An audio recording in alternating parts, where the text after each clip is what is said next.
दिल लाहौर में वाक़े मकबरा जहांगीर उन चंद अजीम तारीखी आसार और नवादरात में से एक है जिन्हें ये शहर दिलावेज अपने दामन में समेटे हुए है।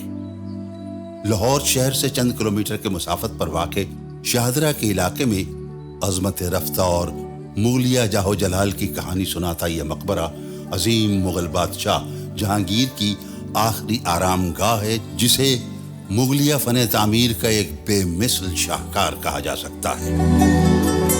शहनशाह जहांगीर का असल नाम नूरुद्दीन मोहम्मद सलीम था, जो 1569 में अकबर आजम के यहाँ रानी मरियम जमानी के वतन से पैदा हुआ।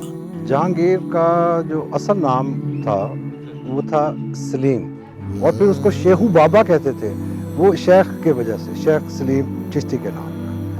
जहांगीर उसका जो है वो पॉलिटिकल टाइटल है। He was a poet. He learned different languages like Persian, Hindi to some extent, yes. Turkish language was his mother tongue. Jahangir मुगलिया बादशाहत का चौथा सतून था, जिसने 1605 में इनान इख्तिदार संभाला और 1627 में अपनी वफात तक तख्त नशीन रहा। जहांगीर फारसी जुबान का लफ्ज है जिसके मानी हैं फाते आलम। 1594 में शहनशाह अकबर ने जहांगीर को लश्कर की कमान सौंप कर ओरछा के महाज पर भेजा ताकि बंदेला के बागी हुक्मरान वीर सिंह देव की बगावत को कुचलकर शहर पर मुगलिया तसल्लुत का परचम लहराया जा सके। 26 साला जहांगीर इस मार्के में सुरखरू हुआ। उसने बागियों को शिकस्त दी और शहर को मुगलिया सल्तनत के ज़ेरे नगी करते हुए ओरछा में अपनी फतह की यादगार के तौर पर जहांगीर महल की तामीर का हुक्म दिया, ताकि ये इमारत रहती दुनिया तक बागियों के अंजाम और मुगलिया ताकत की दास्तान सुनाती रहे।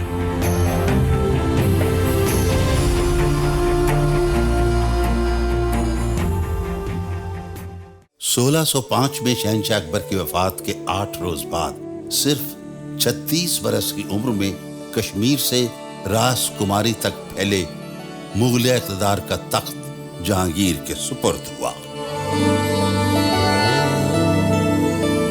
जहांगीर इल्म व अदब और फ़नून लतीफ़ा से मोहब्बत करने वाला जिंदा दिल हुक्मरान था।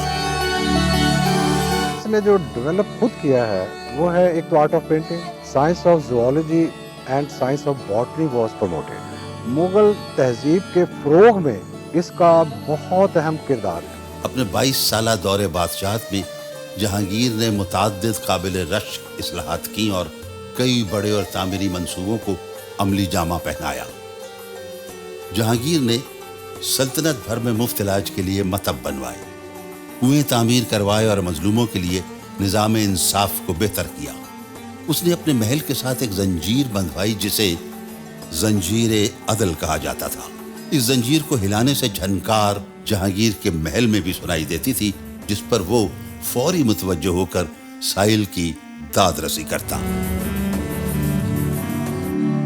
कसरत शराब नोशी ने जहांगीर की सेहत को शदीद जुबू हाली से दोचार किया।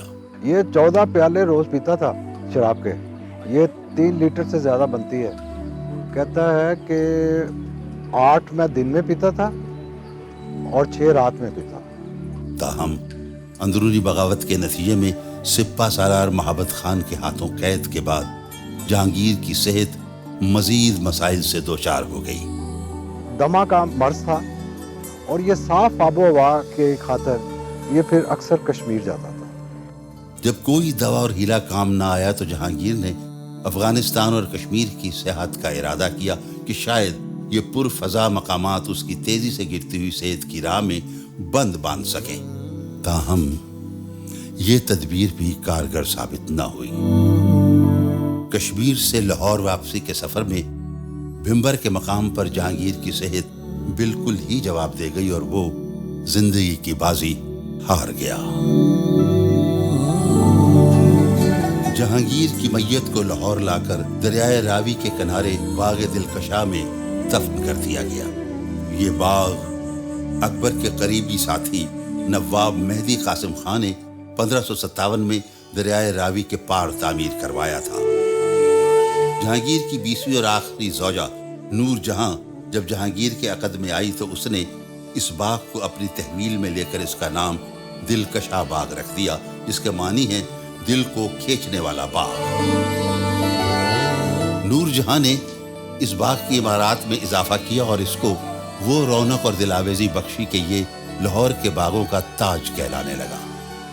آج بھی خوبصورتی اور دلکشی میں شالامار باغ کے علاوہ شاید ہی لاہور کا کوئی اور باغ مقبرہ جہانگیر کا ثانی ہو۔ جب باغ دلکشا میں جہانگیر بادشاہ دفن ہوا تو رفتہ رفتہ لوگ باغ دلکشا کا نام بھول گئے اور اس کا نام مقبرہ جہانگیر مقبول ہو گیا۔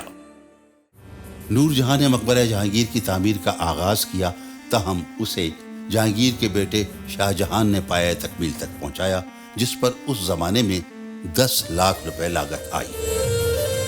سرخ اینٹوں اور سنگ مرمر کے حسین امتزاج سے مغلیہ اور تیموری فن تعمیر کا یہ عجوبہ حسن، کشش، رعنائی اور دل فریبی کا ایک بے مثال نمونہ ہے۔